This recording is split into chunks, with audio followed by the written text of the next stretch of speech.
সন্তানের জন্য 1 নম্বর করণীয় হলো তার জন্য একটা মা সয়েস করা। সুবহানাল্লাহ। একজন মা সয়েস করা। মাকে আপনি যাকে বিবাহ করবেন সে আপনার সন্তানের মা হবে। সুবহানাল্লাহ। এই জন্য বিশ্বনবী মুহাম্মদ রাসূলুল্লাহ সাল্লাল্লাহু আলাইহি ওয়াসাল্লাম বুখারী শরীফের 4802 নম্বর হাদিস, তুনকাহুল মারআতু লিআরবাইন লিমালিহা লিহাসাবিহা ওয়া লিজামালিহা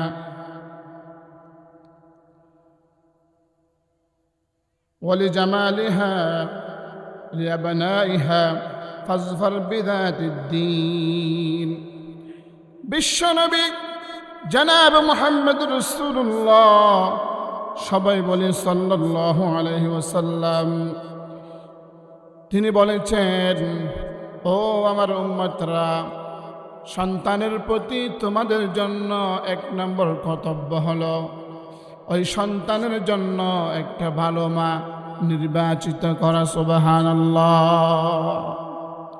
কি রকম সাধারণ মানুষ নারীকে বিবাহ করে, তার 4টি জিনিস দেখে 1 নম্বর দেখতে হবে যে মেয়েটা আমি বিবাহ করব তার ধন সম্পদ আছে কিনা, লিমালিহা তার ধন সম্পদ আছে কিনা 1 নম্বরে এটা দেখতে হবে। 2 নম্বরে বিশ্বনবী বলেন তার বংশমর্যাদা দেখতে হবে। 3 নম্বরে তার সৌন্দর্য দেখতে হবে। 4 নম্বরে যেটা দেখতে হবে এটা হলো সে দিনদার কিনা, সে ইসলাম মানে কিনা, সে কোরআন পড়তে পারে কিনা, সে হাদিস পড়তে পারে কিনা, সে নামাজে কিনা, রোজাদার কিনা, মুত্তাকি কিনা, ধর্মপ্রয়ত প্রাণ কিনা, সে এক কথায় দিনদার কিনা। 4 নম্বর এটা দেখতে হবে। আল্লাহ নবী বিশ্ব নবী মুহাম্মদ রাসূলুল্লাহ সাল্লাল্লাহু আলাইহি ওয়াসাল্লাম বলেন তার বংশমর্যাদা, তার সৌন্দর্য, তার ধন সম্পদ যদি না থাকিও, সে যদি সম্পদশালী না হয়, কিন্তু তার ভিতরে যদি দিন থাকে, তুমি ওই মহিলাকে তোমার সন্তানের মা হিসাবে নির্বাচিত করো। সুবহানাল্লাহ। তাহলে 1 নাম্বার করণীয় হলো তোমার সন্তানের জন্য তুমি একজন ভালো মা, সৎ পরায়ণশীল, ধর্মপরায়ণ একজন নেককার, একজন ভালো মা নির্বাচিত করা প্রত্যেক পুরুষের জন্য বিশ্বনবী সাল্লাল্লাহু আলাইহি ওয়াসাল্লাম এটা অবৈ দিয়েছেন। সুবহানাল্লাহ। এখন আমরা বিয়ের সময় সবার আগে দেখি সুন্দর কিনা, ঠিক কিনা, সুন্দর কিনা, এরপরে দেখি তাদের ধন সম্পদ আছে কিনা যৌতুক নেওয়ার জন্য। নাউজুবিল্লাহ। কিন্তু বিশ্বনবী বলেছেন ধন সম্পদ না থাক, সে সৌন্দর্য না হোক, তার বংশমর্যাদা যা হোক না কেন, সে যদি দিনদার হয়, ওই মেয়েকে তোমরা কি করো, বিয়ে করো। সুবহানাল্লাহ। 1 নম্বর করণীয় এটা। কারণ ফ্যাক্টরি ভালো হবে, ভালো হলে মাল ভালো হয়। ফ্যাক্টরি যদি খারাপ হয়, ওই ফ্যাক্টরির মাল কোনোদিন ভালো হতে পারে না। এই জন্য বিশ্বনবী মুহাম্মদ রাসূলুল্লাহ সাল্লাল্লাহু আলাইহি ওয়াসাল্লাম বলেছেন যে তোমার সন্তানের জন্য 1 নম্বর করণীয় হলো তার জন্য একটা ভালো মা নির্বাচন করা। সুবহানাল্লাহ। 2 নম্বরে যখন আপনি ভালো মা নির্বাচন করতে পেরেছেন, ভালো একটা মেয়েকে বিয়ে করতে পেরেছেন, যখন আপনি সহবাসে যাবেন, শারীরিক সম্পর্কে যখন আবদ্ধ হবেন, তখন বিশ্বনবী মুহাম্মদ রাসূলুল্লাহ সাল্লাল্লাহু আলাইহি ওয়াসাল্লাম তাদের স্বামী স্ত্রী উভয়ের জন্য একটা দোয়া শিক্ষা দিয়েছেন, সুবহানাল্লাহ। এখন যদি আমি বলি মুসলমান হিসাবে যে সহবাসের দোয়াটা একটু বলুন তো, অনেকেই বলতে পারবে না, আছে না নাই? অনেকে বলতে পারবে না। এই জন্য এই ওয়াজগুলি আমাদের মুসলমানদের জন্য খুবই জরুরি। কারণ সন্তান বড় হয়ে ডাকাত হয়ে যায়, সন্তান বড় হয়ে চোর হয়ে যায়, সন্তান বড় হয়ে সন্ত্রাস হয়ে যায়, সন্তান বড় হয়ে আকাম কুকাম করে। এটা সন্তানের দোষ না, এটা প্রথমত পিতামাতার দোষ। পিতামাতা সুশিক্ষা দেয় নাই, এই জন্য ওই পিতামাতা সন্তানদেরকে বৃদ্ধাশ্রমে রাখে, ঠিক কিনা? এই জন্য শুরু থেকে সন্তানকে আদর্শ হিসাবে গড়ে তুলতে হবে। বিশ্বনবী জনাব মুহাম্মদ রাসূলুল্লাহ সাল্লাল্লাহু আলাইহি ওয়াসাল্লাম বলেন, عن ابن عباس رضي الله تعالى عنه يبلغ به النبي صلى الله عليه وسلم قال لو أن أحدكم إذا أتى أهله قال بسم الله اللهم جنبنا الشيطان وجنب الشيطان ما رزقتنا فقضي بينهما ولد لم يضره। বিশ্বনবী মুহাম্মদ রাসূলুল্লাহ সাল্লাল্লাহু আলাইহি ওয়াসাল্লাম বলেন, হযরত আব্দুল্লাহ ইবনে আব্বাস রাদিয়াল্লাহু তাআলা আনহু থেকে বর্ণিত, তিনি বলেন, তোমাদের কেউ তার স্ত্রীর সাথে মিলনের পূর্বে যদি বলে বিসমিল্লাহি আল্লাহুম্মা জান্নিবনাশ শাইতানা ওয়া জান্নিবাশ শাইতানি মা রাযাকাতানা, অর্থাৎ আয় আল্লাহ রাব্বুল আলামিন, আল্লাহর নামে আমরা শুরু করছি, হে আল্লাহ তুমি আমাদেরকে শয়তান থেকে দূরে রাখো এবং যা আমাদেরকে দান করবে তাকে ওই শয়তান থেকে দূরে রাখো। সুবহানাল্লাহ। আমি আল্লাহর নামে শুরু করছি এবং আমরা স্বামী স্ত্রীকে আপনি শয়তানের পদাঙ্ক থেকে, শয়তানের পথ থেকে দূরে রাখো এবং যে সন্তান আমাদেরকে আপনি দান করবেন সেই সন্তানকেও শয়তানের পদাঙ্ক থেকে দূরে রাখো। সুবহানাল্লাহ। আমরা যারা বিবাহিত আছি কয়জনে পড়েছি এটা? ওই দোয়াটা যদি আমরা পড়তাম তাহলে আল্লাহ পাক শয়তান থেকে আমাদেরকেও, আমাদের সন্তানদেরকে অনেক দূরে রাখতো। সুবহানাল্লাহ। কিন্তু আমরা জানি না, পড়ি না, পদ্ধতি কি এটা জানি না। বাংলাদেশের ম্যাক্সিমাম বিয়ের মধ্যে যারা ইসলামিক পরিবার নয় তাদের বিয়েতে দেখা যায় ডুল তবলা বেহায়াফানা গান বাজনা, আছে না নাই? বিয়ের মধ্যে গান বাজনা। তো ওই বিয়ের মধ্যে গান বাজনা নর্তকী নিয়ে এসে নাচায়। ওই বিয়ের মধ্যে বিয়ে হইয়ে যে সন্তানগুলি হবে এগুলা কি ভালো হবে নাকি খারাপ হবে? কারণ আমাদের শুরু গলত। কিন্তু বিশ্বনবী বলেছেন এই দোয়াটা পড়তে হবে, হে আল্লাহ, আল্লাহর নামে আমি শুরু করছি, আমাকে এবং আমার স্ত্রীকে শয়তান থেকে বাঁচাও এবং যে সন্তান আমাদের জন্য আপনি দিবেন ওই সন্তানকেও কি শয়তান থেকে বাঁচাও। সুবহানাল্লাহ। এরপরে বিশ্বনবী মুহাম্মদ রাসূলুল্লাহ সাল্লাল্লাহু আলাইহি ওয়াসাল্লাম বলেন, মা রাযাকাতানা, এবং আমার থেকে যে সন্তানগুলি হবে ওই সন্তানের রিজিক আপনার ভান্ডার থেকে বন্টন করে দিন। সুবহানাল্লাহ। এইভাবে যদি আমরা বিশ্বনবীর হাদিস মেনে, এই তরিকা মেনে যদি আমরা সংসারের শুরু থেকে শেষ পর্যন্ত করতাম তাহলে আমাদের সংসারে কোনো অভাব দেখা দিত না।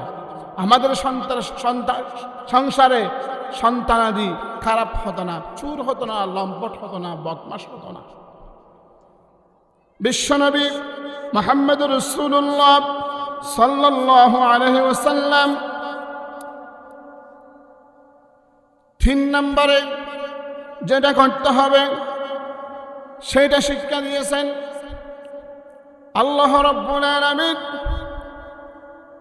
যে আমাকে সন্তান দিবে, ছেলে সন্তান দিবে নাকি মেয়ে সন্তান দিবে নাকি একদম দিবে না, এটা সব খবর জানে কে? আল্লাহ। আল্লাহর ইচ্ছা ছেলে সন্তান দিবে, মেয়ে সন্তান দিবে, শুধু ছেলে দিবে, শুধু মেয়ে দিবে। একদম অনেকে দেখা যায় একদম ছেলেও দেই না, মেয়েও দেই না, আছে না নাই? এটা সব আল্লাহর ইচ্ছা। কিন্তু আল্লাহর কাছে দোয়া করতে হবে। আল্লাহ রব্বুল আলামিনের কাছে যে দোয়াগুলি করতে হবে সেইগুলি আল্লাহ রব্বুল আলামিন কোরআনের মাধ্যমে আমাদের জন্য শিক্ষা দিয়েছেন। সুবহানাল্লাহ। হযরত ইসমাঈল আলাইহিস সালাম, হযরত ইব্রাহিম আলাইহিস সালামের ঘরে ৮০ বছরের পরে হয়েছে। সুবহানাল্লাহ। কয় বছর পরে? ৮০ বছর। এবং আল্লাহ রব্বুল আলামিন মানুষের শিক্ষার জন্য, তাদেরকে শিক্ষা দেওয়ার জন্য দেখিয়ে দিয়েছেন পিতা ছাড়া মেয়ে থেকে মা, শুধু মা, পিতা ছাড়া মা থেকে সন্তান হয়েছে হযরত ঈসা আলাইহিস সালাম মরিয়মের গর্ভে। সুবহানাল্লাহ। কোনো পিতা নাই, পিতা ছাড়া সন্তান। আল্লাহ চাইলে পারে। আবার হযরত আদম আলাইহিস সালাম এবং হযরত হাওয়া আলাইহিস সালামের পিতাও নাই, মাতাও নাই। পিতা ছাড়া মাতা ছাড়া সন্তান আল্লাহ মানুষ বানিয়েছে কিনা? এটা আল্লাহ। কিন্তু আমরা অনেক জায়গায় দেখা যায় সন্তান খোঁজার জন্য মাজারে যাই, নাউজুবিল্লাহ। আছে না নাই? সন্তান খোঁজার জন্য মাজারে গিয়ে মাজারের গেটের মধ্যে পেট লাগাই দেয় মেয়েরা, নাউজুবিল্লাহ। সন্তান খোঁজার জন্য মাজারে গিয়ে একটা গাছ আছে, সেখানে গাছের মধ্যে রশি বেঁধে দেয়, নাউজুবিল্লাহ। সম্পূর্ণ শিরিক, সম্পূর্ণ শিরিক। সন্তানের জন্য গদাল মাছকে আঘাত দেয়, আছে না নাই? সন্তানের জন্য বায়ুজিৎ বুস্তামের মাজারে গিয়ে পুকুরের মধ্যে কচ্ছপকে আঘাত দেয়, আছে না নাই? সব শিরিক, সব শিরিক। কিন্তু পদ্ধতি আল্লাহ শিখিয়ে দিয়েছেন, ওই পদ্ধতিতে আমরা যাই না, নাউজুবিল্লাহ। আল্লাহ রাব্বুল আলামিন বলেন, রব্বি হাবলি মিনাস সালিহিন ফাবাশশারনাহু বিগুলামিন হালিম। আল্লাহ রাব্বুল আলামিন বলেন, হে আমার পরওয়ারদিগার, আমাকে এক সৎ পুত্র দান করুন, সুতরাং আমি তাকে এক সহনশীল পুত্রের সুসংবাদ দান করলাম।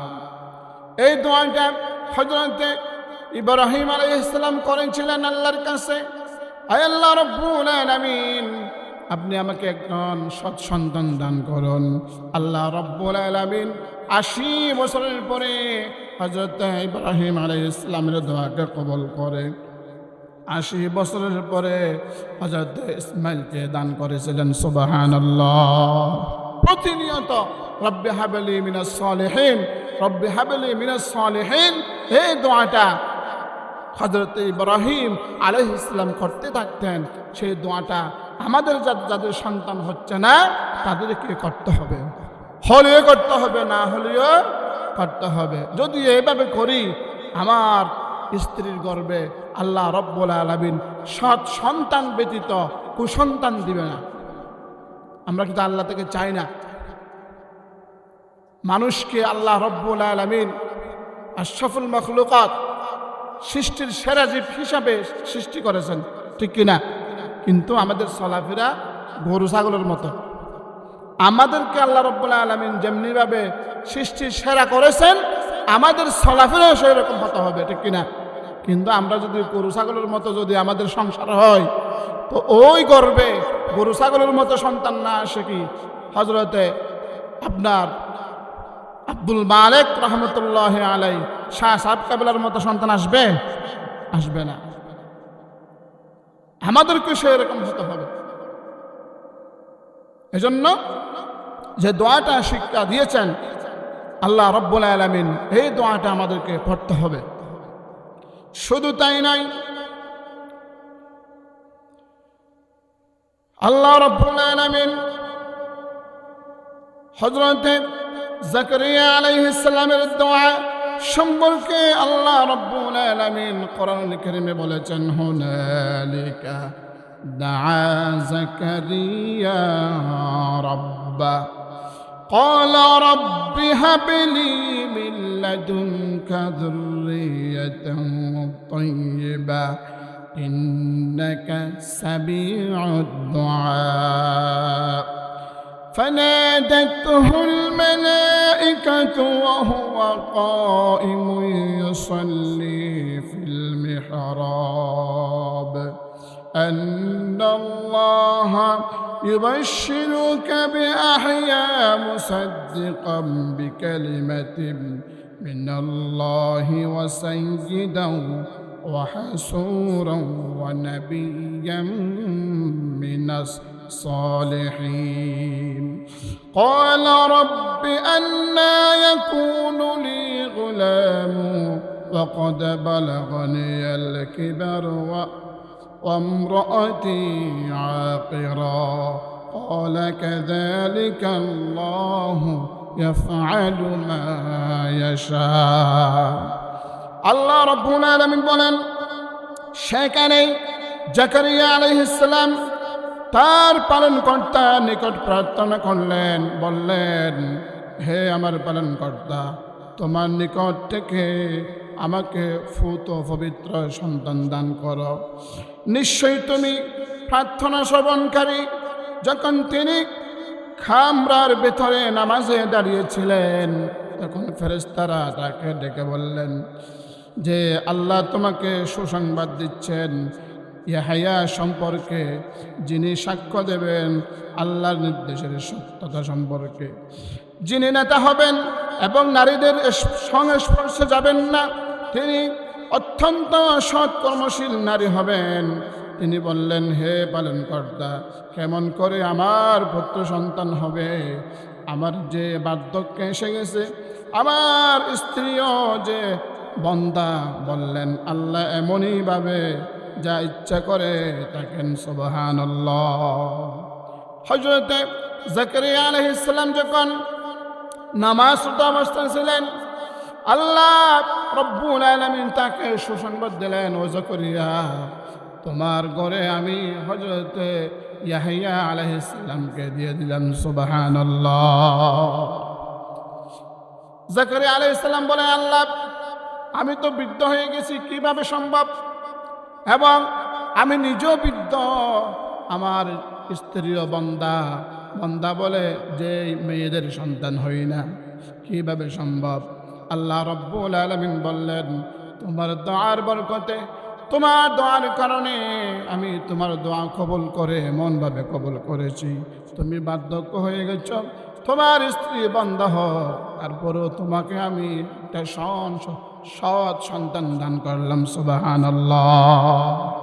সেইভাবে আল্লাহর কাছে চাইলে আল্লাহ বান্দাদেরকে ফিরাই না, কিন্তু আমরা চাই না। আল্লাহর কাছে না চেয়ে ডাক্তারের কাছে দৌড়াই, আল্লাহর কাছে না গিয়ে বৈদ্যের কাছে দৌড়াই, আল্লাহর কাছে না গিয়ে মাজারে দৌড়াই, আছে না নাই? কিন্তু আগে আল্লাহকে বলতে হবে। ডাক্তার হচ্ছে মাধ্যম, ডাক্তার কি সন্তান দেওয়ার মালিক? বৈদ্য কি সন্তান দেওয়ার মালিক? এরা হচ্ছে মাধ্যম, কিন্তু চাইতে হবে কার কাছে? আল্লাহর কাছে। কক্সবাজার আসাদুজ্জামানের নাম শুনছেন? উনি শত শত রোগীর চিকিৎসা করেছে, কিন্তু ওনার একটা সন্তান নাই। এটা আল্লাহর খেলা। কার খেলা? উনি গায়নি বিশেষজ্ঞর উপরে, ওনার উপর কোনো ডাক্তার নেই কক্সবাজারে, কিন্তু আল্লাহ ওনাকে এখনো একজন সন্তান দেন। এটা সব আল্লাহর খেলা। এই জন্য 2 নাম্বার হলো, 1 নাম্বার কি ভালো মা নির্বাচন করা, 2 নাম্বার হলো সহবাসের সময় দোয়া পড়া, 3 নাম্বার হলো ভালো সন্তানের জন্য আল্লাহর কাছে চাওয়া। মনে রাখবেন, ধারাবাহিক ভালো সন্তানের জন্য আল্লাহর কাছে দোয়া করা। আল্লাহর কাছে দোয়া করলে আল্লাহ রাব্বুল আলামিন অবশ্যই আল্লাহর যদি ভালো চাই, আল্লাহ যদি মনে করে যে তাকে সন্তান দিলে ভালো হবে, তাহলে অবশ্যই আল্লাহ রাব্বুল আলামিন সৎ সন্তান দিবেন। শুধু সন্তান না, সৎ সন্তান দিবেন। আমার ভাইয়েরা, এই ব্যাপারে আল্লাহ রাব্বুল আলামিনের আরেকটা আয়াত, والذين يقولون ربنا هب لنا من أزواجنا وذرياتنا قرة أعين وجعلنا للمتقين إماما। ও মুমিন, তোমরা বলো, হে আমাদের প্রতিপালক, তুমি আমাদের স্ত্রী ও সন্তানদেরকে আমাদের সুখের শীতলতা করে দাও, চক্ষু শীতল করে দাও, এবং মুত্তাকিদের আমাকে ইমাম বানিয়ে দাও। আমাদের, হে আল্লাহ, আমাদের সন্তান, আমাদের বউ, আমাদের ছেলে মেয়েকে আমার জন্য চক্ষু শীতল বানিয়ে দাও, সুবহানাল্লাহ, এবং মুত্তাকিদের ইমাম বানিয়ে দাও। এইভাবে সন্তানের জন্য দোয়া করতে হবে, স্ত্রীর জন্য দোয়া করতে হবে, মেয়ের জন্য দোয়া করতে হবে, সন্তানের জন্য সেভাবে দোয়া করতে হবে। এরপরে আইয়ামে জাহালিয়া যুগে পুত্র সন্তান হলে তাদেরকে খুব সুন্দর করে লালন পালন করত, কিন্তু মেয়ে সন্তানদেরকে জীবিত হত্যা করত। শুধু তাই নয়, এই অভ্যাসটা আমাদের কাছে আছে। অনেক বাবা সন্তান হওয়ার পরে ছেলে হলে মিষ্টি হাসি দেয়, মেয়ের কথা শুনলে মুখ কালো করে ফেলে, আসে না নাই? শুধু শুধু বাবা না, শাশুড়ি সহ, মা সহ, শাশুড় সহ, ননদ ননদি, আপনার দেবর সহ, পুরা গোষ্ঠী সহ মেয়ে হলে চেহারাকে কালো করা, আছে না নাই? এবং শুধু চেহারাকে কালো করা না, এমনও বাংলাদেশে পরিবার আছে সন্তানদেরকে মেরে ফেলে, নাউজুবিল্লাহ। খাবার দাবার, ভরণ পোষণ দেওয়ার চিন্তায়, কিভাবে আমি তাকে খাওয়ন দেব, ফড়ন দিব, ভরণ পোষণ কিভাবে দিব, তাদেরকে মেরে ফেলা হয়, নাউজুবিল্লাহ। এই জন্য আমার ভাইয়ারা, আল্লাহ রাব্বুল আলামিন বলেন সূরাত হুদের আয়াত নম্বর 16, وما من دابة في الأرض إلا على الله رزقها। আল্লাহ রাব্বুল আলামিন বলেন, পৃথিবীর বুকে যতগুলো প্রাণী রয়েছে সকল প্রাণীর জীবিকার দায়িত্ব আমি আল্লাহ রাব্বুল আলামিন নিজের হাতে নিয়েছি, সুবহানাল্লাহ। শুধু মানুষের না, আমরা যদি খেয়াল করি, একটা পাখি সকালবেলা তার বাসা থেকে বের হয় কালি পেটে, কিন্তু বিকেলবেলা যখন ঢুকে বাসায় এখন বড়া পেটে, সুবহানাল্লাহ। তাদের কোনো ব্যবসা নাই, তাদের কোনো চাকরি নাই, তাদের কোনো জব নাই, তাদের কোনো কাজ নাই। সে সকালবেলা কালি পেটে বের হয়, বিকেলবেলা বড়া পেটে ঢুকে, ঠিক কিনা? আল্লাহ রাব্বুল আলামিন বলতেছেন 18,000 মাখলুকাত মতান্তরে কম বেশি হতে পারে, সমস্ত সৃষ্টি জগতের রিজিকের দায়িত্ব আমি নিজের, সুবহানাল্লাহ। এগুলো তো সাধারণ। আপনার বঙ্গোপসাগর, আটলান্টিক মহাসাগর, বড় বড় সাগরের ভিতরে যে তিমি মাছগুলো আছে, তারা একবারে যা খাবারগুলি খায়, পুরা বাংলাদেশের মানুষ এক মাসে অতগুলো খায় না। সেই রিজিকের ব্যবস্থা আল্লাহ করতেছে কিনা? করতেছে না? আল্লাহ করতেছে। মানুষ সন্তান দেওয়ার মালিক আল্লাহ, মানুষ বানানোর মালিক আল্লাহ, সব কিছু দেওয়ার মালিক আল্লাহ, রিজিকের মালিকও আল্লাহ।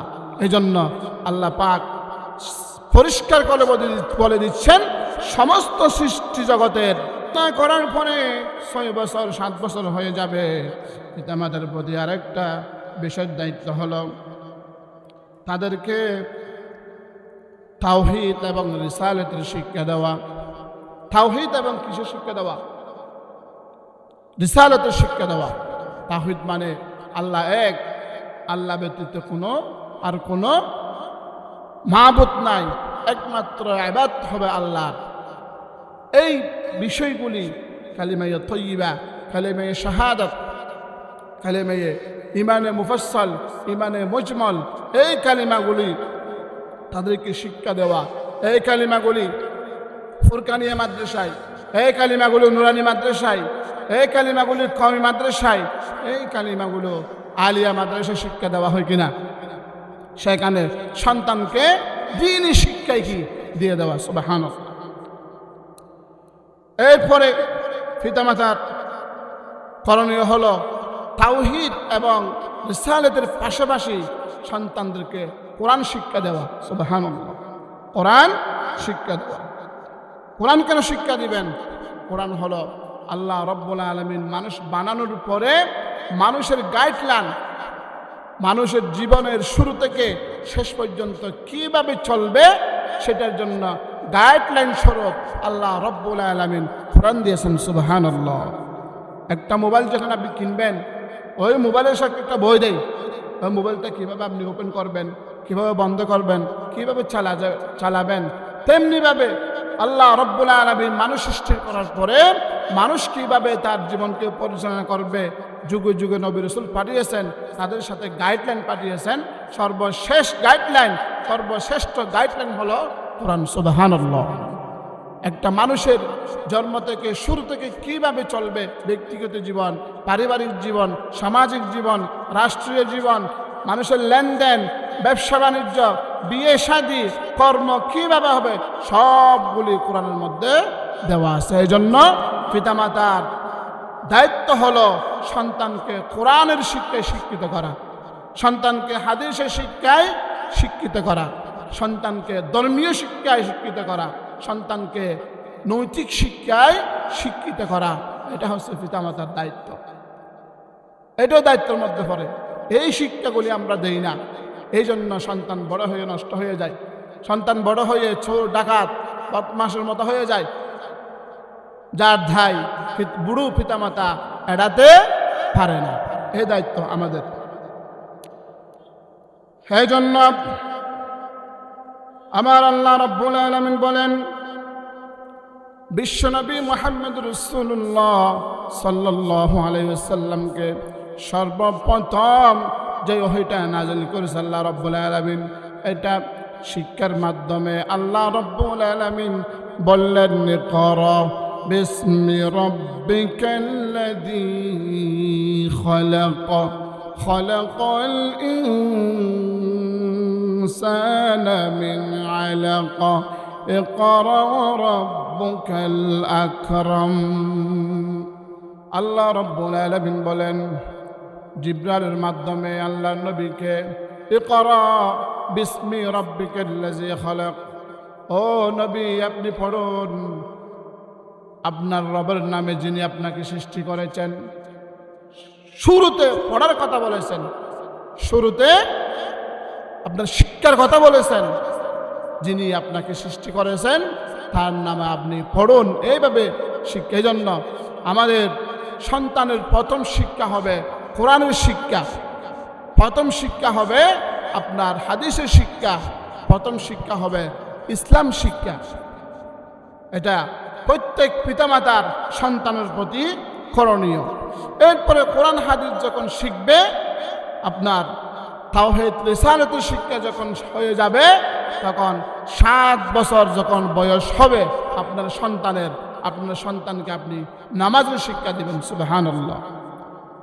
একমাত্র ইবাদত, যে ইবাদত না করলে ঈমান চলে যায়, সেই ইবাদত হলো নামাজ।